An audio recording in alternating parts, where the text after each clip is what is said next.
20th century witnessed enormous progress in improving health and survival around the globe. However, wide disparities remain in the levels of mortality across countries and regions. The provision of health services for our country and its citizenry is a big challenge for any government. In the Gambia, maternal mortality though dropped from 1,050 per 100,000 live births in 1990 to 730 per 100,000 live births in 2001 is still unacceptably high. Although much improvement has been registered over the years in the provision of health services and facilities across the country. A challenge that preoccupies the minds of our health providers and planners are the unacceptably high mortality figures among mothers and their little ones. Statistics have shown that with an annual population growth rate of about 2.74% as at the last census, the demand on the Gambia's health delivery system has increased tremendously. Most African cultures have always known, for example, that having another baby while the other child is still breastfeeding would affect the child.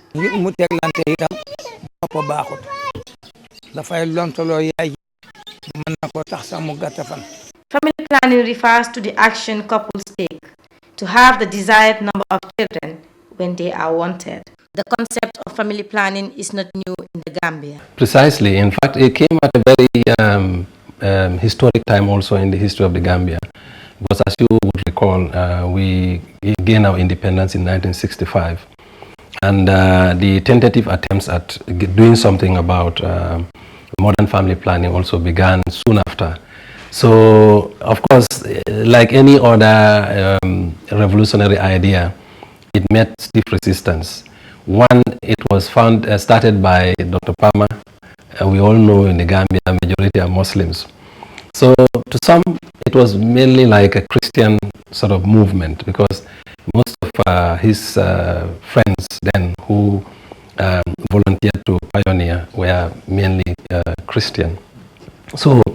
their movement, sort of their activities were confined towards the Greater Banjul area. And that actually remained the case for much of the 1960s and early 70s, up to the time that the government also took over as family. But even there, it was still not as widespread as one would because there was still a lot of cultural, religious misunderstanding of the whole concept of family planning. For generations, couples have found ways to avoid getting pregnant until they are ready to have one. So wo family planning la wo Kenya kono wo fanan nata non kabirin kila la jamanu la nga saibol jele saiba kilin so tele min kata Abdullah ibn Jabir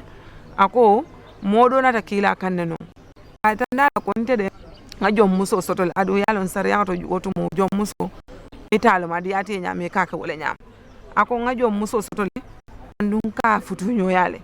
adu atele kam mako ifana kana gadino do konye msilanta nyina ko ning ayatarate kono ta kono kila min fa wala munyente ko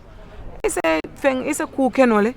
min satina no ko itela mani yo nyen ta futalate la wulu nyaaw kono ay ke dunguti ba ning ala lefta wato min nako abe dungudi lale abadi lale ala sembo ni wo silo nata fo bi ayatina ko yorani bije feni be mbulu min satina hani mani yo fay banta bari sa control no atare be futu kono ngajo ko islam kono wobe be atale wo futu nyomal tema hanna ta dingule be wol kono hanni dingule bi je dingu min mammen misal fi karsaba ga kono ta wo fe kila ay wodi min di bakele ay woni mo wodi mo nyina bata ay woni min ko tembende wala mo moti mi ya don ko ni boyta suwo kan ay doro o kadi min nyame so e baaje la ko woto wo sabo kamala ka sila dole soto obe mun ne mulati. Despite the Gambia Family Planning Association's over 40 years experience of promotion and provision of services and the efforts of the state health authorities to the same end, considerable confusion still surrounds the whole question of family planning and the use of modern contraceptives. Wa suñ diké rek nan family planning nak xalé bu munta tay na ngeen ko dibalé na ngeen ko topato nañ leen delu wat ci suñ diina ak suñu aada bi li mu waxoon mooy xale ba amul jëkkër mu muñ ba yàlla indil ko jëkkër diina gi loolu la wax ak ni mu ko war a defee sax diina gi wéral na ko suñ ñu dëgëraloon noonu indee ko noonu ñu dimbali suñ njaboot gi yar leen ci suñ aada yar leen ci suñ diina du kon te problème yu bari du am waaye nag dañ jaxase ñaari li ñoo wax ñaari aada tubaab bi ak aada africaine bi. My point of view as a young man, depriving us from accessing contraceptive, it means they are denying us from our sexual and reproductive health and rights. When young people visit our family planning clinics, we counsel them and advise them on abstinence.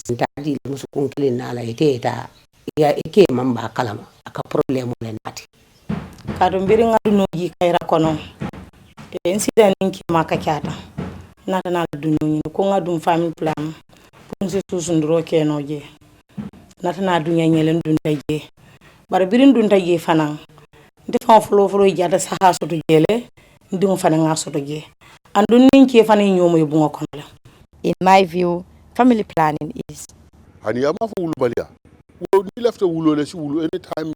isa stop no ni lefta dingol watme isa stop no ye continue ni konota ani ye konote wuluta isa yusudo hani bi ite bola kebula nda musola kayto fanga be wentere nte kala bo taynang family planning nkanata. The opinions of some of our religious leaders about the practicing of family planning are as follows. A marriage couple is accepted. I have no objection on that. I personally have no objection on that. I don't see any Quranic verse or hadith from the Prophet preventing that. As far as the Catholic Church, contraceptives are, like no-go areas for Catholics. That's, the general term. Obviously, there are, some situations where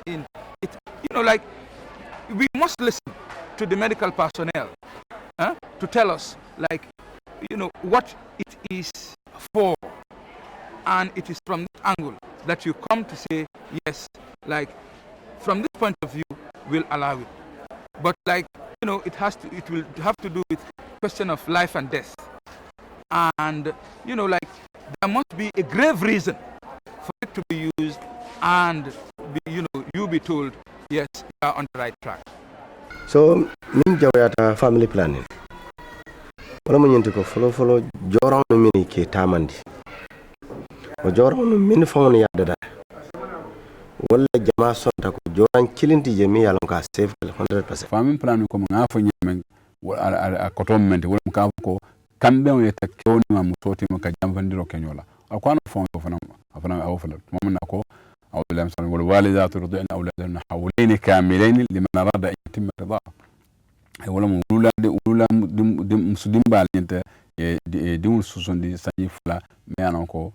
تمر نم لفكا سوسن دروني تمندي. وتو كما وتكون دوثرول ميانكو بكيري يفكو نسوسرو بكير تمنا أو دين كسرتو كم. يعني وتو مون ينتعلم كم من family planning أني منمو أتولى دين فاتي. So amunta lonal kamenta o karola kondo mo janjanya ntelka jele kele wala ko rima ko man keslati barakoni so tema nata misave kama be fin yusla kama ko ite jata kandia e bolo nyinin kam so jata kandia ko nyinin kaje wala doctor ya tene ka ko ite de muso nyinte yeddi wul jam faniro o lewu nyon ay problème soto ni ay lewu nyon ni wato wa katu atodum atodum katu wul wala problème ile woto san fon sadem fon yamare fon ko nyentele yelo folo. The introduction of modern contraceptive has been a giant step in improving the health of mother and child. But a lot of work has to be done to raise people's awareness on this concept. Family plan biri dun tanyam banko ye jeno tarjanne par biri dun tanim bi ma mol ya cross ko bi jeno be kerin kuno man kerin kunu mol ka silale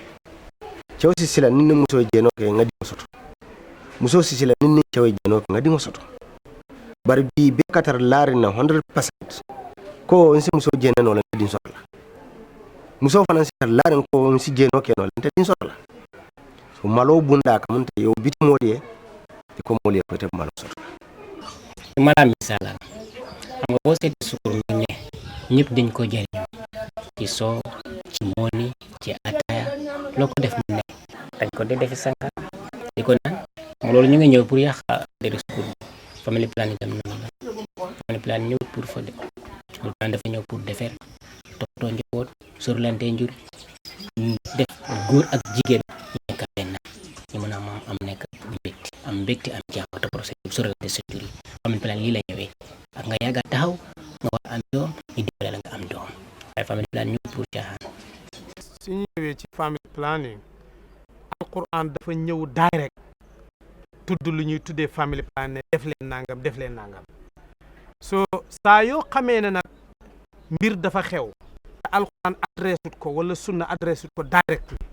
rek uute mën naa parce que da ngay ñëw yow understand ci verse bi ne bii mën nañ koo dugal fii kon bu boobaa nangam bi day dagan kii ne déedéet man déggewuma ko noonu du mun a bokk fii lii mooy waral uuteem jiite diine yi ci seen bopp for exemple soo ñëwee ci li ñoo tuddee spacing mooy soreel njureel fenn doo fekk ci alxuraanu karim mu ñëw naan soreel leen njureel waaye fekk nañ ci alxuraanu karim mu naan ndey su buggee nampal doomam nampal gu mat loolu mooy su buggee doomam am wér gu yaram na ko nampal 2 at gannaaw kañ gannaaw bu mu ko biiree juróom-ñeneenti weer which means ne ba mu biiree juróom-ñeneenti weer ba mu nampal 2 at loolu diir bu yàgg la loolu ci family planning ñu ngi koy tuddee spacing alquran wax na ko soo kon loolu ñun mën nañu wax ne ñëw na ci alquran spacing ñëw na ci alquranul karim fi nga xam ne fi la uute di amee ñaare mooy ñaari anam mooy ndax jox contraceptive si koo xam ne sëyut ndax dagan na l'islam du ko mën a nangu parce que ñun ñu ngi wax suñuy wax spacing mooy ki war a space ki war a def spacing foofu kon l'islam mënut a nangu te soo demee ci famille planning ñoom mën nañ ko nangu parce que ci toogu bi toog noonu lañ koy gisee ñoom am na nuñ gisee ne mooy lor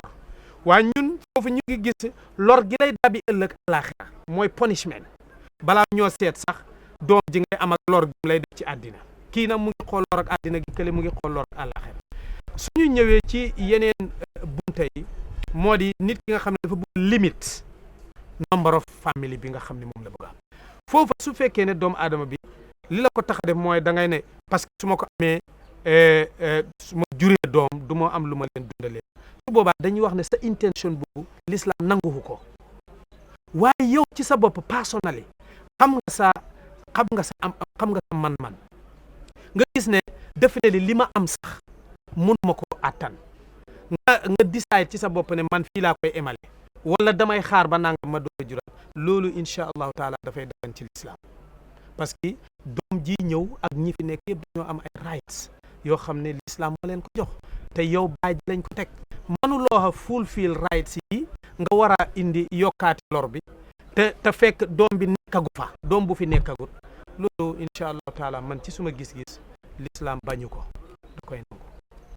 We advise people to come on board and use our family planning services we offer.